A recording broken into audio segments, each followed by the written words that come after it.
Après, peut-être qu'il veut jouer sur des contre-attaques, mais nous verrons bien. En tout cas, le combat est lancé, ça y est. Nous allons voir un petit peu. Échange d'émotes. La Valkyrie qui est placée en fond face à Mousquetaire. Bon, pour l'instant, c'est des petits échanges. J'y recycle un petit peu. Ah, directement la roquette qui est mise. Elle est ratée, lamentablement. Pierre-Antoine qui fait déjà une grosse erreur. C'est 6 élixirs en moins. Et Marc-Antoine qui peut déjà marquer quelques coups sur la tour. Voilà, les gros barbares mis d'entrée. Bon. Malheureusement, certainement se faire terminer. Oh, bah, pas mal le golem de gaz, mais malheureusement, il y a une tour au milieu, donc ça sert pas à grand chose. Mais ça va, les petits barbares sont liquidés. Et la première marmite, je l'appelle la marmite, qui est posée. Le poison pas mal joué. Et la reine des archers posée en fond, je ne comprends pas trop pourquoi, sachant que Pierre-Antoine n'a pas encore mis son chevaucheur de cochon. Voilà, donc Marc-Antoine qui a joué toutes ses cartes, quasiment. Et bien Pierre-Antoine qui n'a pas envoyé son chevaucheur de cochon pour l'instant, qui semble tenir avec sa Valkyrie, ne craindrait une personne très mal jouée. La visibilité de la reine des archers aurait dû le faire bien plus tôt, Marc-Antoine. Ça se voit qu'il ne maîtrise pas trop cette carte. Hein. Bon, chevaucheur de cochon qui est posé, la Tesla qui est posée aussi pour le contrer, c'est bien joué, mais elle va mourir. Maintenant il faut gérer les barbares. Bon, ça va. Bien, tranquillement, le mousquetaire pas liquidé en compagnie de la tour, les petites troupes. Bon, pour l'instant, Pierre-Antoine a pris une légère avance. Finalement, c'est grâce à la roquette notamment. C'est drôle comme ça, puisqu'elle était très mal jouée de base. Mais... le chevalier, on se demande pourquoi il a mis le chevalier finalement, pour mettre le golem de gaz derrière, parfois. On comprend pas trop les actions de Marc-Antoine. Bon, il y a rien des archers qui est encore posé derrière. Et le chevalier de cochon, est-ce qu'il va avoir le temps pour la Tesla? Oui, il a le temps. Et par contre, oui, là, la roquette elle est très bien jouée ici, très bien jouée. La roquette très bien jouée qui a liquidé la reine des archers. Marc-Antoine qui va devoir faire autre chose que la mettre en fond de map, sinon ça va être va avoir le même résultat à chaque fois. Il pose cette fois-ci un chevalier en fond de map. Mousquetaire qui a réussi à bien gérer. Il a changé de côté. Il s'est dit certainement que, quitte à prendre une roquette, autant que ce soit du côté de la tour qui a le plus de PV, peut-être. Le séisme, c'est pas mal joué, mais bon, c'est pas non plus très utile. J'espère qu'il va activer l'invisibilité de la reine des archers. Non, il active pas, je comprends pas ce que fait Marc-Antoine, il en a besoin pourtant. Donc pour le moment, Pierre-Antoine a une grosse avance quand même, 600 PV d'écart. Mais bon, c'est pas un combat franchement d'un très haut niveau, je m'attendais quand même un peu mieux de la part du chef d'équipe. Après bon, évidemment c'est un défi méga tirage, c'est compliqué, ce n'est pas leur deck.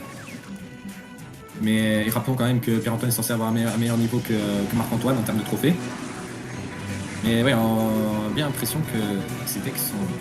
Et ces decks manquent finalement, vraiment, j'insiste là-dessus, le manque de troupes aériennes. C'est quand même dommage. Hein. Des archers activent toujours pas l'invisibilité, apparemment ça sert à rien. Ça sert à rien de taper plus vite. Et en plus d'être invisible, bon après invisible ça sert à rien là, mais par contre taper plus vite c'est important. Et là il tente... Ah enfin il active, enfin. Là ça servait surtout à rien. Peut-être dû penser plus tôt. Et là ça devient très compliqué pour Marc-Antoine là qui a 891 PV alors que Pierre-Antoine n'a qu'à 1780. Et il a franchement un avantage énorme. Et Marc-Antoine qui peut gratter qu'au poison, mais en 45 secondes jamais il rattrapera. Et puis d'ailleurs, il y a la roquette. Il est très bien pour la fin de ce combat. Marc-Antoine qui tente la reine des archers du désespoir. Et... non, ça marche pas. Ça marche pas, tranquillement. Le séisme. La roquette qui va bientôt être posée. On sent la fin du combat approcher. Voilà, et le premier point marqué potentiellement par l'équipe de Pierre-Antoine. Et c'est la victoire de l'équipe de Pierre-Antoine.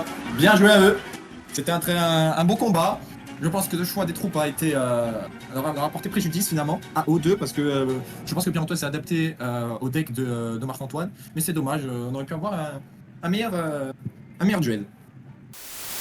De foudre et un chevalier pris derrière par armée de squelettes. Ça va très vite, hein, les petites archères qui ont été mises pour contrer armée de squelettes, ça joue très bien. Là, c'est les deux meilleures équipes, c'est les deux meilleurs joueurs des équipes.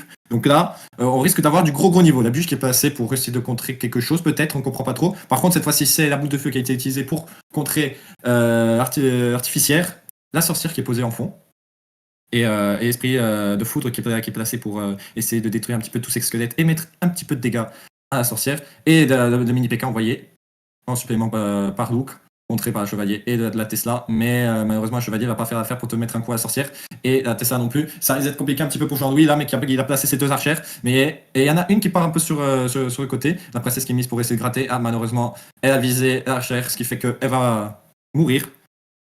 Pour l'instant c'est un bon début de combat, c'est assez serré, mais Jean-Louis a un très léger avantage d'une 60aine de points, qu'il a réussi à faire gratter grâce à sa boule de feu sur l'artificiel, quand il n'apprend décidément pas de ses erreurs. Mais les cartes évolutives vont bientôt faire apparition, on le voit d'ailleurs sur l'écran, où les artificiels et la recherche sont les cartes évolutives, mais il y a également une Tesla évolutive.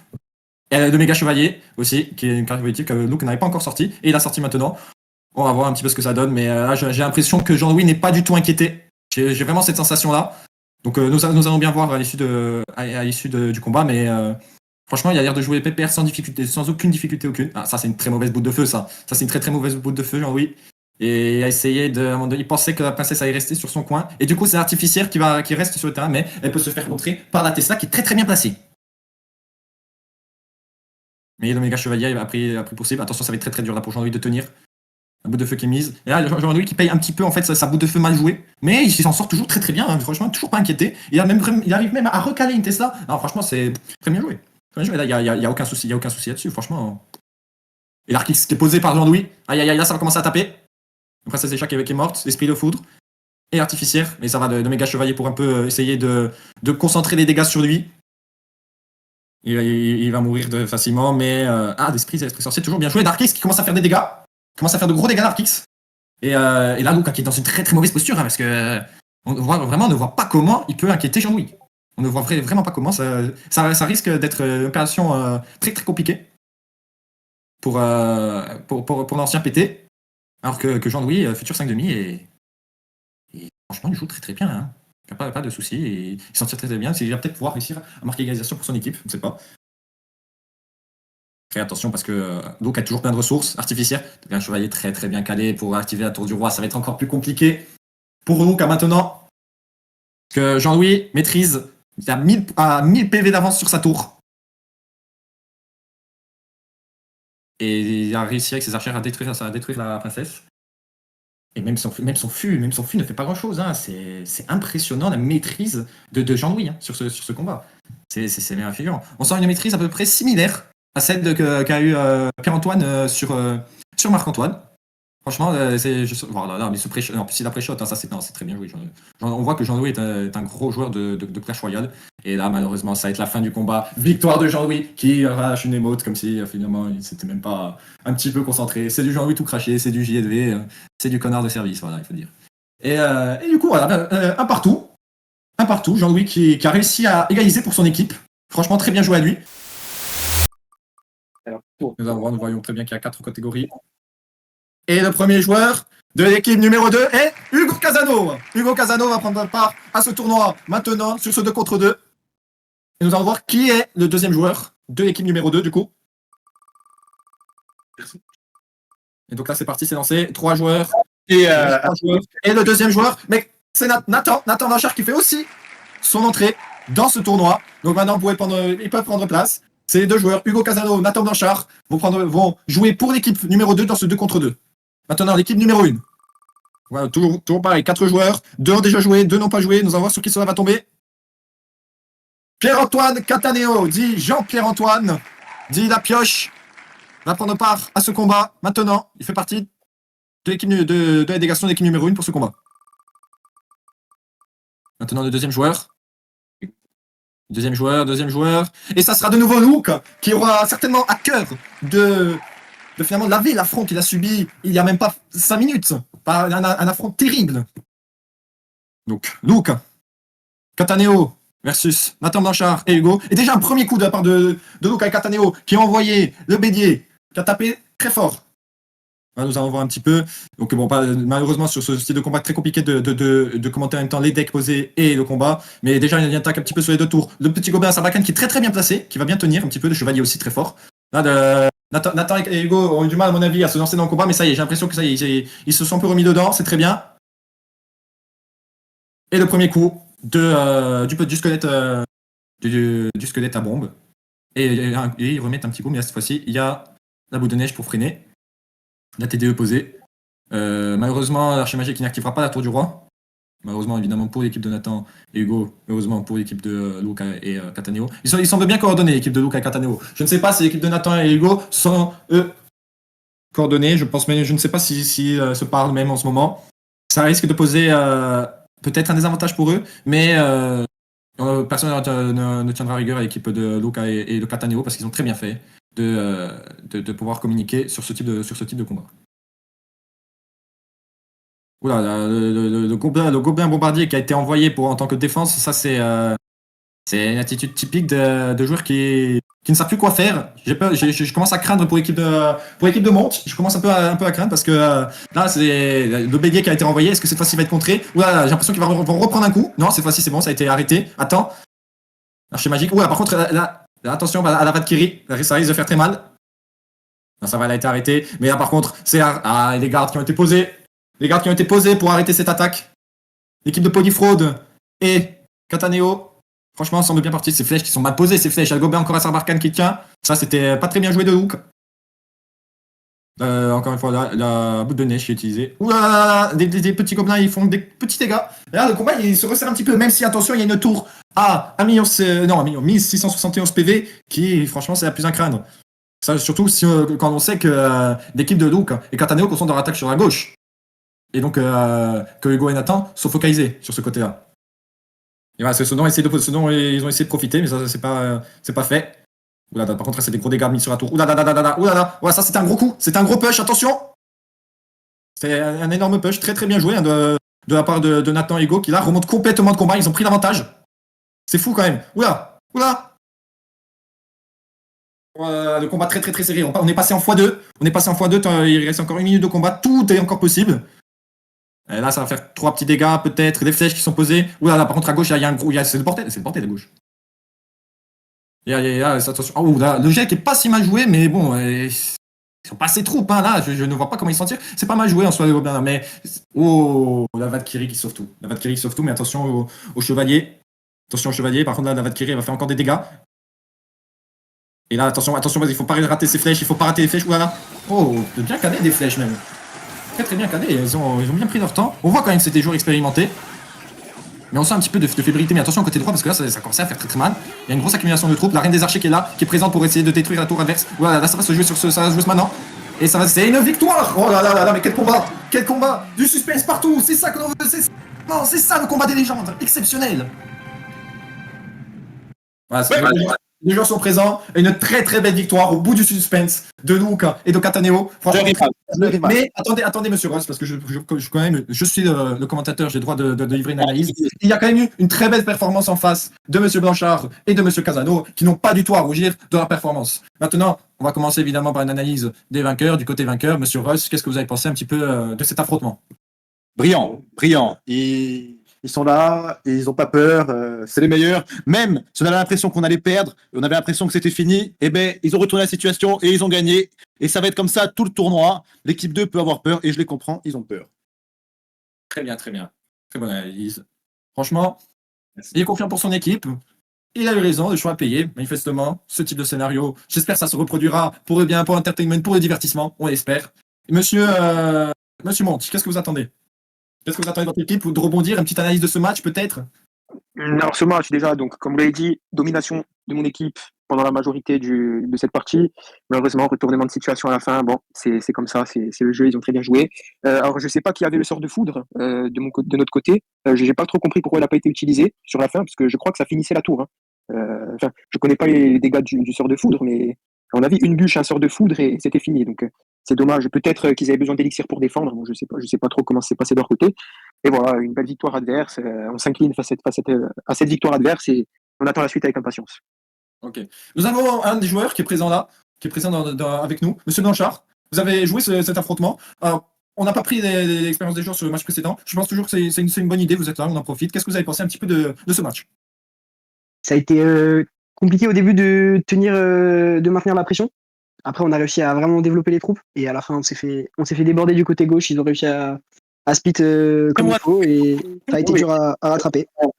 D'accord, je vois. Mais écoutez, moi je viens juste à dire votre équipe. Donc nous allons assister donc au tirage au sort des adversaires et des modes de jeu. Donc cette fois-ci, ces modes de jeu, ça veut dire que là, c'est un affrontement freestyle de combat numéro 4 entre les joueurs. Et donc tout est tiré au sort, c'est tout qui est tiré au sort des joueurs de mode de jeu. Et donc là, on voit par exemple un V1 ChatGPT, un 2v2 ChatGPT. En fait, c'est parce qu'il faut des decks de base qui sont configurés grâce à ChatGPT. Et nous pouvons lancer la roue. La roue peut être lancée, monsieur Darichi peut lancer la roue, merci. C'est un contre un, classique. Le freestyle de mode Phénogas, le freestyle c'est un contre un classique. Par contre, il faut ça. Oui, allez-y, lancez. C'est pas, c'est un classique. C'est un régie qui a décidé comme ça. Mais on n'aura pas cette deck. Hein? On n'aura pas cette Oui, deck. on va générer deux decks, il faudra les générer. On va générer. Allez, Polydor. Luke Apollidor qui rejoue une nouvelle fois. C'est à croire que Carlo ne va jamais jouer. Il achète à Carlo, peut-être, on ne sait pas. Donc Luca qui va rejouer une nouvelle fois, une troisième fois. S'il joue contre GSV, ça va être magnifique pour Entertainment. C'est le deck ChatGPT. Et il joue contre chef d'équipe, Marc-Antoine Monte, qui lui aussi a quelque chose à rattraper. Luca Polidor versus Marc-Antoine Monte. Nous allons découvrir en même temps que vous les decks. Donc ça va, on commence déjà par un bélier de combat. Et en face, donc il avait toutes les gobelins à lance. Voilà. Bon, le mineur qui a pu gratter un petit peu. Oh, c'est pas mal joué, la boule de neige, mais bon, c'est beaucoup de troupes quand même utilisées pour contre les troupes. J'ai l'impression qu'il est tombé. Ah, méga chevalier, qui est très bien placé, il pouvait pas s'y attendre, monsieur Polidor. Et là, ça va être compliqué pour lui de gérer. On va voir comment il fait. Il a déjà des carbouilles. Oh, c'est pas mal ça. Attention parce que là, la voleuse va faire très très mal là. Ah non, il s'est passé quoi là? C'est le bug classique de la voleuse. Parce que normalement, elle doit pas faire ça. Frère Palestine, oui. Allez, suivant. Donc, les cartes de Luke, en fait, elles sont un peu... Ah, le PK, c'est le PK la plus de la grosse carte, parce que je me disais, il manquait quand même une grosse carte de son côté. Le PK qui avance tranquillement, qui est accompagné du zap. Oh, le dragon d'enfer pour faire face. Oh, et l'électro-sorcier, bien sûr. Et là, ça va être très très très compliqué pour Marc-Antoine qui est obligé d'envoyer tous ses gobelins. Mais il dépense quand même pas mal d'élixir, il se retrouve à égalité d'élixir avec monsieur Polidor. Sauf qu'il encaisse des dégâts, hein, monsieur Monti, il encaisse des dégâts et malheureusement, Mineur, il en fait pas assez. Il en fait pas assez, Mineur. Donc ça, en fait, je dirais que le match-up est vraiment très équilibré. Je trouve vraiment qu'il est équilibré. Si monsieur Monti joue un peu mieux, il va réussir à rétablir un certain équilibre. Ça peut être un très très bon combat. Ils connaissent pas trop la manière de jouer leur deck, même si bon, celui de Luke a quand même un petit peu plus d'expérience sur le jeu. Mais bon, jouer méga chevalier n'est jamais une chose très compliquée pour monsieur Monti, donc je pense qu'il n'y aura pas de souci là-dessus. Il remet un dragon d'enfer alors qu'il sait qu'il y a un électro-sorcier derrière. Je ne sais pas si c'est la meilleure des idées. Bon, deux déjà qui a été utilisé. Ah, elle attaque de l'autre côté. Ça, c'est très très bien joué. On va voir comment l'élixir va être dépensé. Mais franchement, c'est une très très bonne initiative qu'a prise monsieur Monte. Par contre, là, attention, parce que là, ça va être terrible. La contre-attaque, on ne sait pas comment ils vont gérer ça. Les gobelins qui sont envoyés, mais ils sont envoyés en catastrophe. Aïe, aïe, aïe, aïe, aïe, aïe. Là, ça va faire très très mal. Je ne vois pas comment monsieur Monte va tenir ça. Et après, pourtant, franchement, il encaisse beaucoup moins de dégâts que ce que je pensais. Bon, là, il défend avec ce qu'il peut, il sait plus quoi faire. Il est débordé. On le voit bien, il est débordé, monsieur Monte. Qu'est-ce qui se passe, monsieur Monte? Après tout ce qu'il a déclaré, non, il ne peut pas avoir un tel comportement face. Dans l'arène finalement, parce que c'est là que les gens attendent, c'est dans l'arène. Mais bon, finalement ça va, 1900 trophées, on s'attendait à pire vu l'attaque.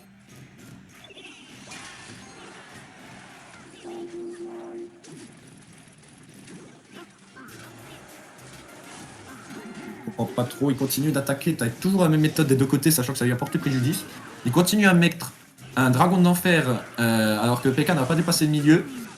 C'est bon, c'est comme il veut, mais là ça va faire très mal du côté droit. Et on le voit même là maintenant. Aïe aïe aïe aïe aïe, c'est fini. C'est fini, c'est la fin du combat. Victoire de Luke. Victoire du joueur numéro 1 qui célèbre sa victoire. Il a enfin gagné en 1 contre 1 après l'humiliation qu'il a subie. Donc on va encore faire un tirage du mode de jeu et des adversaires. C'est parti. Donc encore une fois c'est totalement aléatoire. On peut retourner encore sur le même participant. Et sur le même mode. Et on est tombé sur un V1 ChatGPT. Bon, c'est un ChatGPT cette fois-ci, ce n'est pas un mode de jeu, c'est ChatGPT qui va générer des decks. Et nous allons tirer au sort les deux adversaires. Et nous tombons sur Monsieur Ross. Monsieur Ross qui va reprendre place dans l'arène pour représenter son équipe. Face, et il affrontera. Et Monsieur Casado. Ça, c'est un affrontement plein de surprises, je pense. On risque de beaucoup s'amuser. Donc, deck numéro 1, dit contrôle des pressions. Bon, c'est ChatGPT qui dit. Donc, un mineur, un poison, une valkyrie, une tour à bombe, une bûche, un mousquetaire, un esprit électrique, squelette. On se trouve à un deck qui est vraiment très peu cher. On se retrouve donc squelette, qui est squelette, esprit électrique, bûche, et même mineur, qui ne coûte pas beaucoup d'élixir. Donc, en fait, selon moi, Monsieur Roche, il va essayer de faire tourner ses troupes, faire tourner un tête surtout à son adversaire. Comme ChatGPT le dit, c'est un contrôle du tempo. Il va réussir à faire des dégâts avec le mineur, avec le poison, ça, il n'y a pas de souci. Et grâce à la tour à bombe et à la valkyrie, je doute qu'il puisse vraiment se faire attaquer. Mais bon, c'est jamais. En fait, ce type de deck-là, il pourrait craindre des troupes aériennes. Voyons maintenant le deck numéro 2. On va voir s'il y en a, je n'ai pas consulté le deck numéro 2, donc on verra. Coup moyen 3,1, vous voyez. Deck numéro 2, chevaucheur de cochon, canon, bout de feu, sorcier électrique, gobelin sarbacane, esprit de feu, gobelin, archer magique. Alors, c'est un deck légèrement plus cher. Le chevaucheur de cochon, eh bien, c'est ce qui va peut-être marquer de légers avantages du deuxième de Monsieur Casano. Mais en même temps, c'est assez compliqué de faire face à un deck comme celui de Monsieur Ross qui va donc pour faire beaucoup tourner les troupes et il a une tour à bombe qui va notamment récupérer un peu l'aggro du chevaucheur de cochon. Sinon derrière, le sorcier électrique peut faire mal lui. Le gobelin sarbacane, attention parce que c'est une troupe qui est très sous-estimée. Et la boule de feu peut mettre des premiers dégâts à tour à bombe pour essayer de favoriser le chevaucheur de cochon. Le canon aussi présent. Et pour à un moment donné, bon je ne sais pas ce qu'il va pouvoir faire le canon en soi. Parce que le deck de Monsieur Ross il va peut-être servir à rien. Donc les petits squelettes déjà envoyés par Pierre-Antoine, juste pour recycler un peu d'élixir, pour voir un petit peu de mineurs envoyés face pour les premiers dégâts à la tour. Attention parce que Gobelin Sarbacane il a été très mal cadré, il va mourir direct du poison, ça ne sert à rien, là c'était ces deux élixirs perdus. Et directement à la tour à bombe, comme je vous ai dit, voilà, Monsieur Ross qui prend un petit peu son temps. Mousquetaire envoyé pour faire des petits dégâts. Je ne sais pas si je l'aurais envoyé techniquement, j'aurais essayé de recycler encore un peu d'élixir. Mais bon, on va peut-être intercaler quelques dégâts. Monsieur Casano qui a quand même un peu de mal à défendre, il reçoit déjà des premiers dégâts. C'est de gros dégâts, 900 PV, ça risque de faire mal. Rostan, fan club, force à Tcheco, allez vous faire enculer. Bon, la boule de feu qui avance, enfin boule de feu, pardon, l'esprit de feu qui avance, peut-être pour qu'il y ait quelques petits dégâts, l'esprit de feu contre l'esprit électrique, bon, ça fait pas grand chose, mais l'esprit électrique meurt quand même. Le canon, encore une fois, là c'est un peu pour rien. Nous espérons quand même que le Gobelin Sarbacane va pas prendre trop de dégâts, et après un coup, ça va. Et c'est le chevaucheur de cochon qui est envoyé à ce moment-là, attention à la tour à bombe, parce que là ça risque de faire des petits dégâts, et la tour à bombe va mourir, va pouvoir enfin caler les premiers dégâts sur la tour. Et Monsieur Casano qui commence, j'ai l'impression, à comprendre un petit peu d'esprit de son deck. Et en même temps, il faut dire qu'il a découvert un peu tard par rapport à Monsieur Ross, même si bon, Monsieur Ross c'est un deck légèrement, je dirais, quand même défavorable si on ne sait pas très bien le jouer. Donc là, les adversaires se regardent un petit peu, récupèrent de l'élixir, le canon qui est posé pour recycler un peu d'élixir et surtout pour rajouter un petit peu de défense. Mousquetaire placé en fond. La boule de feu, très bien joué. Moi, ça one-shot pas, mais bon, c'est comme ça, ils sont tout est niveau 11. Mais le canon qui va terminer. Ah non, c'est le mineur qui a été priorisé par le canon. Et les gobelins qui ont été. En fait, c'est des gobelins que M. Casano ne joue pas très bien, j'ai l'impression, je vous le dis. Mais j'ai l'impression que les adversaires se regardent toujours un petit peu. M. Ross, il a une avance confortable là. Ah, ça c'est très bien joué, mais attention, il y a d'attendre pour une tour à bombe. Eh oui. Eh oui, il fallait y penser ça. Aïe aïe aïe, là ça risque d'être compliqué pour M. Casano qui est débordé. Il n'aurait pas. C'était pas une si mauvaise idée, mais il n'aurait pas dû attaquer de cette manière la tour de droite, la tour opposée. Il aurait dû penser à la tour à bombe. Et là, il se prend les premiers dégâts, évidemment, un counter push. Le problème, ce qu'il n'a pas compris, c'est que ça doit être l'esprit de son deck et contre push. Et il semblait l'avoir compris au tout début quand il a mis les premiers coups à la tour, mais il a rapidement oublié, peut-être qu'il débordait aussi par son deck, il faut dire qu'il découvre, et après c'est l'expérience qui parle. C'est l'expérience et c'est le niveau. Et c'est la fin du combat. Victoire de Monsieur Ross, et c'est 4-1. Donc là, nous voyons. Monsieur Ross, Monsieur Cataneo, Monsieur Polidor, Monsieur Charwatt, c'est parti. Vous pouvez danser. Et le premier joueur de ce 2v2 est Monsieur Charwatt qui va enfin prendre part à ce tournoi. Bravo, c'est le premier joueur de l'équipe numéro 1. Et le deuxième joueur sera Monsieur Ross, il me semble, sauf si ça change au dernier moment. Ah, ça a changé, Monsieur Polidor. Au bout du suspense, Monsieur Polidor et Monsieur Charwatt vont concourir ensemble.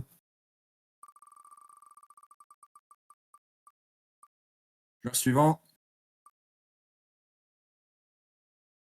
Et Monsieur Casano, qui, pour l'instant, sur une série de défaites, va revenir sur l'arène pour prendre sa revanche. Et qui sera le deuxième joueur de l'équipe numéro 2. Monsieur Val revient sur scène. Et c'est parti.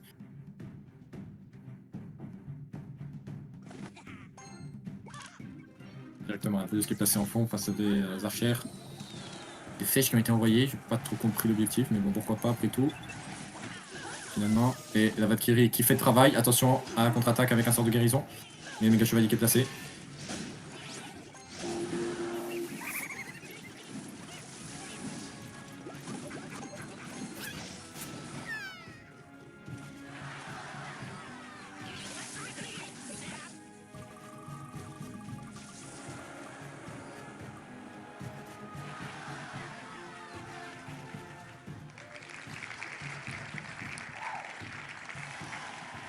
Les adversaires sur le garde, il n'y a pas grand chose d'évoluer, simplement quelques petits dégâts sur la tour de messieurs Boiso et Charlotte. Attention parce que là c'est un... Alors là il y a eu un gros push, il y a un énorme push qui arrive, mais bon un PK qui a l'air devoir en découdre de la part de monsieur Casano.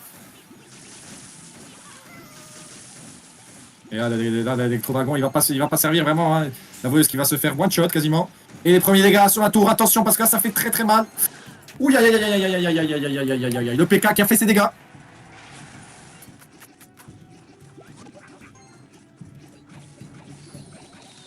Et les flèches qui ont été envoyées pour battre de gobelins à Sarbacane. Franchement, c'est très bien joué pour l'instant, hein. On verra comment ça évolue, mais nous voyons bien que l'équipe, cette fois-ci, de M. Casanova et de M. Blanchard, a pris une avance confortable grâce à ce PK évolué. Voilà, et maintenant, c'est un ballon qui est envoyé. Donc, il va être normalement bien géré, s'il n'y a pas de souci. Mais cette fois-ci, le PK va se charger, par contre, du méga chevalier. Et derrière, il va se charger aussi du barbare d'élite. Et cette fois-ci, son... Regarde.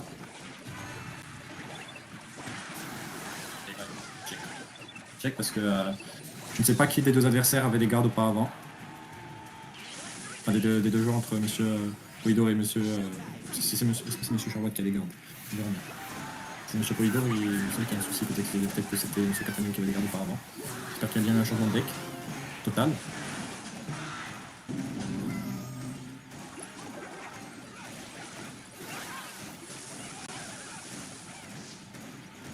Les cas qui arrivent, qui foncent sur la tour, mais là ça va faire très mal là. Le chevaucheur de cochon, il ne fait aucune pitié ce chevaucheur. Ouh là là, là ça commence à se sentir pas très bon. Après attention parce qu'il y a un énorme counter push. Et pour l'instant c'est très bien géré hein, par... Bon par contre là ça commence à puer aussi un petit peu. Que la Valkyrie qui est placée. Il faudra prier pour un zap qui arrive peut-être, parce que là sinon ça risque de revenir.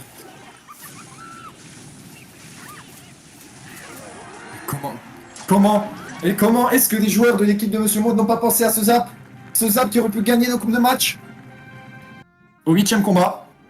Combat numéro 8, 2 contre 2, tiré au sort. On va voir qui sera tiré au sort dans les deux équipes.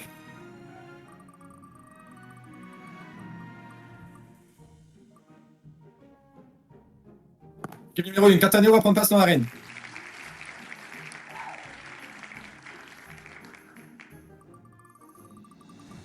Deuxième joueur. Carlo, qui joue encore. Carlo, toi qui te plaignais, tu joues 3 fois d'affilée, ou 4, je sais peut-être que c'est sur la 4ème, je sais plus. L'équipe numéro 2. Monsieur Monte, il joue. Il va réenfiler les crampons et montrer enfin que c'est un chef d'équipe respectable.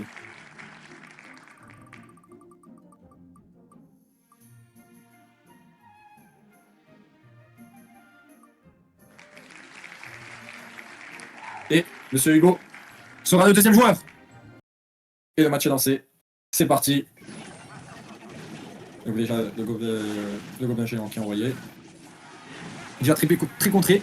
Et oui, la boule de neige, j'ai contré un peu tout ça. Mais bon, là, c'est un gros counter push qui est envoyé. De squelette, squelette géant, c'est une petite prise de risque parce que c'est pas une carte très évidente à jouer. Mais on a l'impression que l'équipe de Monsieur Ross surcharge un peu les cartes. Comme s'ils étaient un peu débordés, c'est pas trop d'alchimie avec leur deck. Il faut dire qu'ils les maîtrisent pas vraiment. Donc, nous verrons bien. Princesse qui est très bien joué, pas de souci là-dessus. Chauve-souris pour contrer une princesse, je comprends pas trop, mais bon. Ah, il y a un laser qui a été envoyé. C'est les nouvelles cartes, je ne connais pas vraiment. Mais bon, on va essayer de commenter au mieux. Mousquetaire qui est placé en fond. Nous remarquons que Monsieur Cataneo a 2 cartes évoquées dans son deck, nous espérons que les gens en face en ont aussi. Sinon, malheureusement, on va refaire un match. C'est une carte évoquée.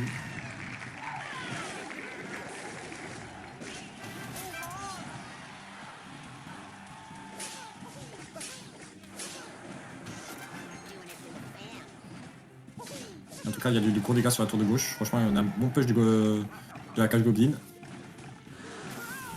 Le champion qui a été envoyé, ce champion-là, ça va payer les couilles, mais bon. C'est sans plus. Ouais, attention, ça c'est un énorme push qui est envoyé. Ah, peut-être il aurait fallu une goutte de neige pour arrêter un peu tout ça, une goutte de neige, avec peut-être une petite autre troupe. Ouah, le double, attention. Est-ce que la bombe va toucher la tour? Non, elle touche pas la tour, par contre elle a touché le mousquetaire. C'est déjà quelques petits dégâts. Et finalement, c'est l'équipe de M. Casanova et de M. Monte qui a l'avantage. Hein. C'est alors que il ne possède pas de carte évolutive. Bon, après, nous verrons. Je pense que nous allons pas tarder à voir la puissance des cartes évolutives de M. Cataneo.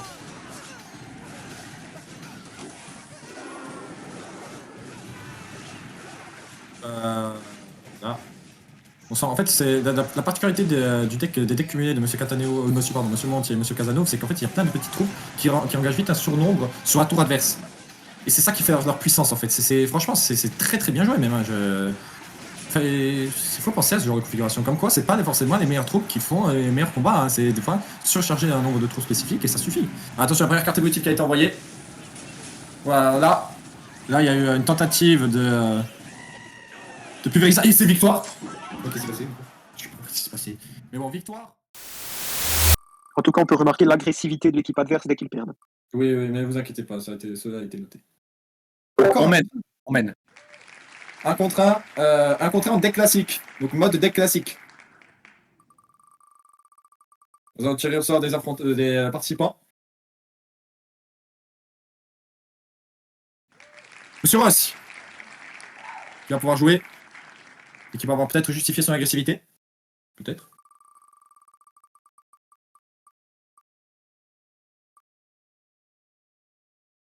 Oh là là, un combat des chefs d'équipe en deck classique.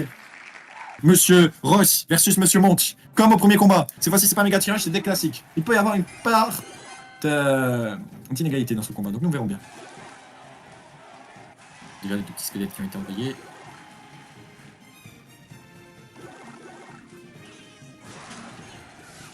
Donc, on a l'impression que Monsieur Ross s'est retrouvé avec un deck rempli de petites cartes. Par contre, attention au ballon. Peut-être qu'il a un zap. Et ce genre de deck, on le sent qu'il a un zap. Et Monsieur Monte qui devait peut-être envoyer son dragon d'enfer plus tôt. Ça risque d'être très très très compliqué. Maintenant que les premiers dégâts sont faits, la marge est prise et le doute est présent. Nous allons bien voir où ça les mènera. Les petits squelettes qui vont faire peut-être que quelques petits dégâts. Oui, ils l'ont fait. C'est un combat que je dirais un peu chiant quand même. Parce qu'il n'y a pas de grosses troupes, il n'y a pas de gros push à faire. C'est bon, ces petites attaques un peu de partout. Ah, il y a un mineur présent du côté de Monsieur Monte. En fait, j'ai l'impression que le deck de Monsieur Monte ressemble. Et c'est presque le même que celui qu'il avait tout à l'heure et qui disait qu'il était presque injouable. Pourtant, j'ai l'impression que là, il le joue très très bien. Donc peut-être qu'il s'est habitué. Et le mini chevalier qui est envoyé. Et là, c'est quand même un push qui est pas mauvais. Mais par contre, c'est bon qui est envoyé de l'autre côté. C'est fois-ci qu'il pense au dragon d'enfer et pas les garous. Ah oui, c'est une bonne idée aussi, mais il faut qu'il passe aussi ses chauves-souris. Oh là là, la boule de neige, très bien joué. Oh, et le push. Et attention, parce que là, Monsieur Ross, il fait face à... Ça, c'est une énorme déconvenue pour Monsieur Ross. Il perd une tour. Et là, ça risque d'être très compliqué pour lui. Il a tellement de PV à rattraper. Monsieur Monte qui a quasiment... Il faut savoir que la tour du roi de Monsieur Ross a moins de PV que la tour de la petite princesse là, de merde de Monsieur Monte. Il faut le savoir, ça. Monsieur Monte, fait un affrontement hors du commun. Et là, c'est le molosse de lave qui a envoyé. Un dragon d'enfer, il aurait été tellement mieux fallu l'attendre un petit peu avant de l'envoyer. Ça n'était pas très bien joué. Monsieur Monte, on sent, il a envie de finir ce combat. Il a très envie de le finir. Mais bon, ça risque quand même d'être compliqué pour lui. Parce que là, il s'est pas du tout préparé à ce qu'elle arrivait. Monsieur Monte, il voulait finir ce combat. Qu'est-ce qu'il a fait? Parce que là, c'est remontada complète, là. Ah, Monsieur Ross qui reprend confiance en lui. Ah, Monsieur Monte, il a déconné, il veut absolument... Monsieur Monte, il a fait cette erreur classique de vouloir à tout prix finir la tour du roi. Mais non, c'est pas comme ça que fonctionne ce jeu. C'est pas comme ça. Bon, maintenant, moi, il est au courant pour le molosse de lave. Et là, il va falloir être prêt à la contre-attaque ici.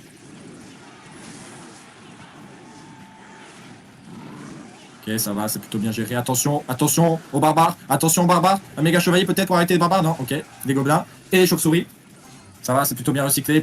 Il attend son méga chevalier pour la contre-attaque. Là, il commence un peu à comprendre qu'il va falloir jouer de temps. Il est très en avance quand même, toujours, Monsieur Monte. Mais bon, qu'il ne prenne pas confiance. Il peut être surpris très très vite. Alors, il met un deuxième dragon d'enfer, ça c'est très bien joué. Et la méga gargouille qui prend quelques dégâts. La boule de feu qui est envoyée, qui n'a pas été envoyée depuis le début. Et le méga chevalier qui est placé en fond. Ça y est, Monsieur Monte a repris un peu confiance en lui. Il a compris que le combat n'était pas terminé. Et puis là franchement, ok, donc là c'est des barbares pour contrer le méga chevalier. Mais bon, de mineur, il fait de plus en plus de dégâts. Hein. C'est compliqué tout de même pour Monsieur Ross. Et il y a un dragon d'enfer qui a encore été replacé. Attention quand même au petit zap qui va apparaître d'un moment à l'autre. Et puis bon, là il y a un counter push quand même. Mais les gars, c'est très très bien géré. Encore un méga chevalier pour tout tenir. Ah, c'est franchement un très très beau duel là que l'on a en face de nous. Ouah, là ça va faire mal ça. Il y a un bout de feu qui a été utilisé pour battre des squelettes. Monsieur Ross est en train de stresser là. C'était très bien joué ce fur squelette de Monsieur Monk. Attention, parce que quand même le Monos de lave ça fait ses dégâts. Mais bon, le mineur il est toujours là et il gratte de plus en plus. C'est loin d'être terminé. Attention tout de même au ballon. Le ballon, parce que là le ballon il va faire très mal. Mais oh là là, mais c'est encore très bien géré. Mais mon dieu, mais quel affrontement! Les deux se rendent coup pour coup. Sauf que là le mineur, et c'est là le mineur où il est très fort, c'est qu'il continue à gratter de plus en plus. Non Monsieur Monk, il faut pas penser. Et Monsieur Monk, la victoire! La victoire! Il va gagner! Il va gagner grâce au PV! Mais Monsieur Monk, mais quel affrontement encore une fois! 5-4, rien n'est terminé! Le fur squelette qui est envoyé directement par Monsieur Blanchard et Monsieur Cataneo qui répond avec un chevaucheur de cochon contré par une méga chevalier. Pour l'instant ils sont un petit peu coup pour coup, mais c'est Monsieur Cataneo qui a pris les premiers dégâts, c'est normal, c'est les chevaucheurs de cochon, c'est assez dur à gérer, surtout en début de partie, tout si on est bien lancé. Le PK qui va directement contrer le méga chevalier.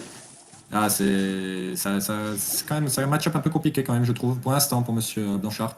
Maintenant bon, nous allons voir, nous voyons que le PK est évolué, nous voyons que les chauves-souris sont évolués. Ces flèches, je ne trouve pas vraiment un grand intérêt. Le PK allait mourir de toute façon. Mais bon, pourquoi pas. Mais maintenant, c'est le Fuir Squelette qui va encore être contré par le Fuir Barbare. Chacun envoie coup pour coup, mais le mineur fait les premiers dégâts. Et Monsieur Blanchard repasse devant. Gobelin Sarbacane, comme j'ai déjà dit, mais c'est une troupe que je trouve trop forte. Et là, les chauves-souris, 2 Délixir qui sont envoyés très bien pour maintenir le Gobelin Sarbacane en vie et tuer le gros. Attention par contre au mini PK, très bien géré encore. Aïe, attention le zap. Mais c'est bon, le mini PK qui va être géré, normalement qui fait pas de dégâts, c'était pas la peine de mettre ces gobelins, mais Monsieur Blanchard a joué la sécurité. Maintenant par contre c'est le chevaucheur de cochon qui va falloir contrer. Et là, méga chevalier, bout de neige, malheureusement c'est pas très bien joué. Et là c'est du coup Monsieur Cataneo qui commence à reprendre un petit peu de terrain. Donc encore une fois le fuir barbare qui va être utilisé pour contrer, mais du coup le mineur va pouvoir faire son apparition. Et continuer à gratter des petits dégâts. C'est un très bon match qu'on a là. Chacun joue sur les particularités de son avec deck. l'application de nouveau Franchement, autant je pense qu'on va pas s'ennuyer. Le fort gros qui a été avec placé en fond, les héritiers du peuple qui est corse. contré de la même manière qu'auparavant. Les gobelins à lance qui ont été envoyés pour recycler un petit peu d'élixir. Attention, chevaucheur de cochon maintenant, peut-être avec passer un méga chevalier pour arrêter. Oui, bien joué. Et une boule de neige peut-être en plus. Non, pas de boule de neige. Attention parce que ça va faire des dégâts sur la tour. Ok, ça va. Maintenant, on a range bien. La tour ne prend plus de dégâts. Mais bon, là, c'est compliqué pour Monsieur Blanchard. Il va devoir faire face à un PK très énervé. Il va pouvoir y arriver, j'en doute pas. Mais bon. Attention quand même. Ok, là le méga chevalier il est prêt, il est envoyé, mais maintenant c'est le PK qui va se préparer en face. Sauf que là il surcharge Monsieur Blanchard, il surcharge l'attaque. On va bien voir où ça va le mener. Mais le mineur qui fait ses dégâts, qui remonte encore une fois de combat.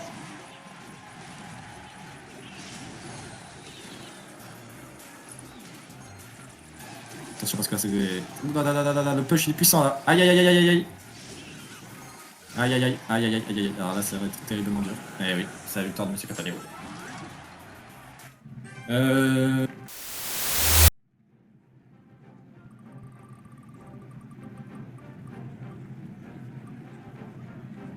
C'est une honte. J'ai pas pu. Monsieur Cataneo est le premier joueur de ce 2v2.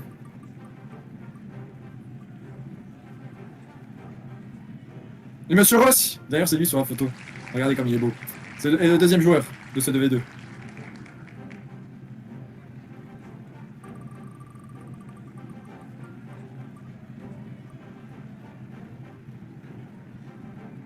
C'est bien qu'on voit des joueurs en fait, parce que là on les voit pas. Bon, Jean-Louis a été tiré. Parce que Jean-Louis est disponible avec un tech différent.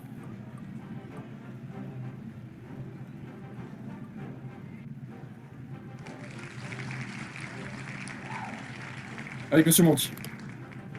Donc les decks qui ont été changés, Jean-Louis et Monsieur Monty. Bon, on comprend rien ce que fait Jean-Louis, c'est comme d'habitude. Et Monsieur Cataneo et Monsieur Ross sont leurs adversaires. On va voir un petit peu. Bon, pour l'instant, pas de dégâts pris sur aucune des tours. Un petit push qui a été envoyé. Attention à la Valkyrie à gauche. Le canon qui a été envoyé pour un peu défendre tout ça. Et Barbare mis.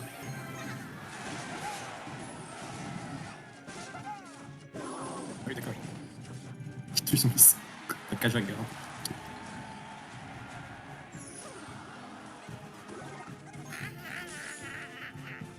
Pour l'instant, ça regarde un peu dans les yeux, même si Monsieur Rossi et Monsieur Cataneo ont fait les premiers dégâts. Attention parce que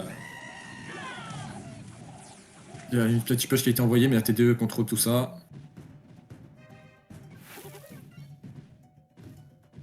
Cavalier qui n'a pas servi vraiment à grand chose. Et un des archers qui a été envoyé. Attention parce qu'il faut peut-être activer l'invisibilité pour que ce soit vraiment efficace. Ok, ça va, ça a été envoyé. Quelques barbares qui ont été mis hors d'état de nuire. C'est un combat très équilibré. Je ne pas parce qu'en fait, il faut savoir, oui, est un bon joueur, simplement il joue jamais. Il est jamais là quand il faut. C'est un peu normal que tout se passe pas comme ça. Mais attention parce que la tour du roi a été activée maintenant.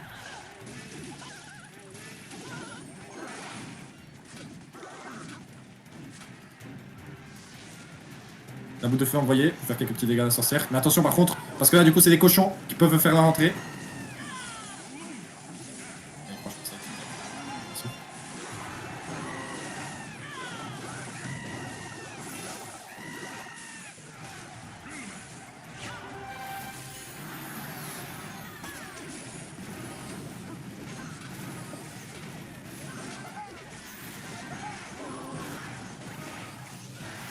C'est assez compliqué pour l'équipe de Marc-Antoine aujourd'hui.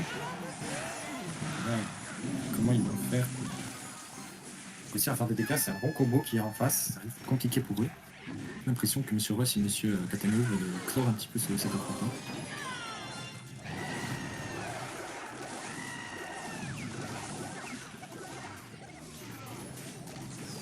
Ligne qui a envoyé un petit peu pour freiner ses troupes. C'est compliqué, c'est compliqué avec cette partie. Le mineur qui est envoyé pour faire quelques petits dégâts, le mini-PK qui va s'en occuper. Par contre, maintenant, c'est un contre-push qui est en cours. L'artificiel va faire des dégâts, il a évité de justesse. Deuxième garde qui ne servait à rien. Non, c'est les chevaucheurs qui sont envoyés. Là, je ne vois pas comment l'équipe de messieurs Monti et Eva va remonter ce combat. Hein. C'est un l'air très compliqué pour eux. Un géant qui a été envoyé, j'imagine, pourtant que des premiers dégâts, mais maintenant, c'est la cavalière qui arrive. La cavalière qui va être attirée par le T2 et le canon. Possible, là.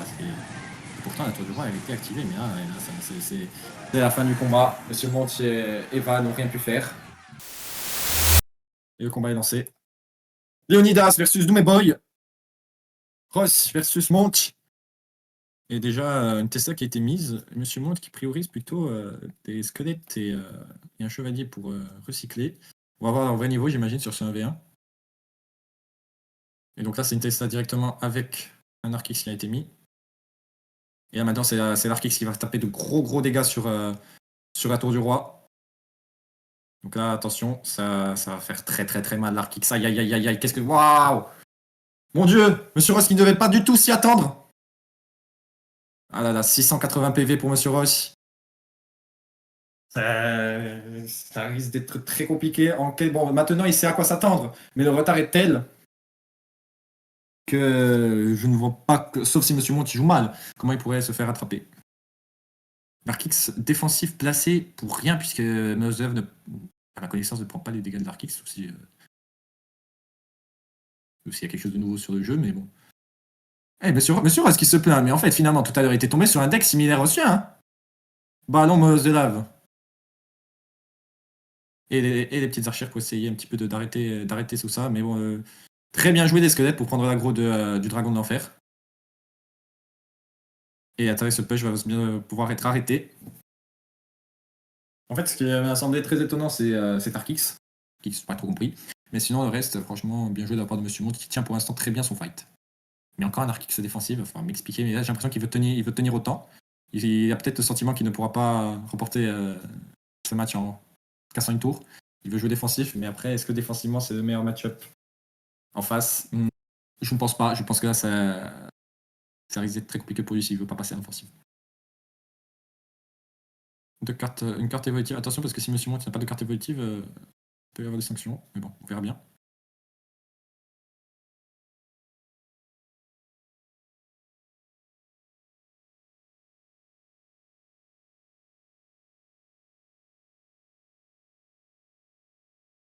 Monsieur Ross qui remonte un petit peu au score, mais là, il faudrait peut-être que Monsieur Monti pense à une attaque.